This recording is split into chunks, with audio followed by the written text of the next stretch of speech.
Ապե մայթից իջի փողոցով քշի։ Ասի ինչ կա ախպեր, ինչ եմ արել բան։ Բատնե շիլնում, բան ճանաչել է Հակոբյանն է, ուզում է վրես մի բան ասի, կայանա ինչ որ մի բան անի, ասում եմ դա այնտեղ էլ բանը գայշնիկները չեն թողում էլի փողոցով քշում, կլինի մայթով քշում, բայց չի լինի արա ասում ենք, ոնց սուղական հետո մի 1000 հոգի մարդ է հավաքվել, սենց հավաքվել են, ես հեծանիվով սենց վրան նստած, այդ բանով, սապոգներով եսի ինչով, ու այդ 1000 հոգին են ու այս երկու այն ժամանակ բարեկ չէին, այդ կարմիր բերետավորները։ Մի խոսքով ինձ ինչ ասես ասին, խայտարակին եւ այլն, լոմ կա, որ կինոյի ոնց էի լացում, այդ տենց լացակումած բանով քշում եմ շուտ հասնեմ տուն։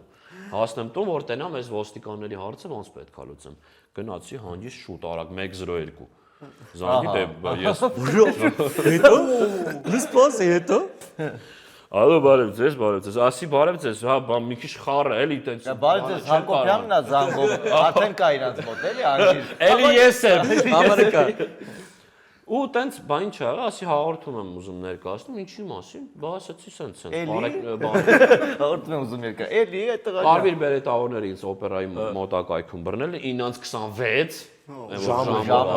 ժամը։ Ու մի խոսքով ես հանրային դեմք եմ, ինձ ճանաչում են, բան խայտարակ եղա ամբողջ բանով պուբլիկան տենց կանգնած, ինձ ինչ ասեցին, բան։ Բա լավ, շատ բարի, հիմա ձեզ կզանգեմ։ Զանգեցին այդ Խանջանի վրա իրանց կենտրոնական մասն է, այդտեղի պետերից ու ինձ ասում են, որ արի հաղորդում ներկայացրու, մենք արդեն այդ երկու հոգուն կանչել ենք բերել ենք մեր մոտ։ Դու ասեցիր սիրով։ Ասեցի սիրով, բայց հիմա չեմ կարող։ Հիմա չեմ կարող, վերջը։ Ասեցի ես իրանց դեմ իրականում բան չունեմ, խնդրում եմ դուք ձեր ասելիքը իրանց ասեք ու վերջ։ Ու ինձ զանգում է իմ ընկերներից մեկը, որը էլի կարմիր բերետավոր էր աշխատում, բան։ Զանգում է,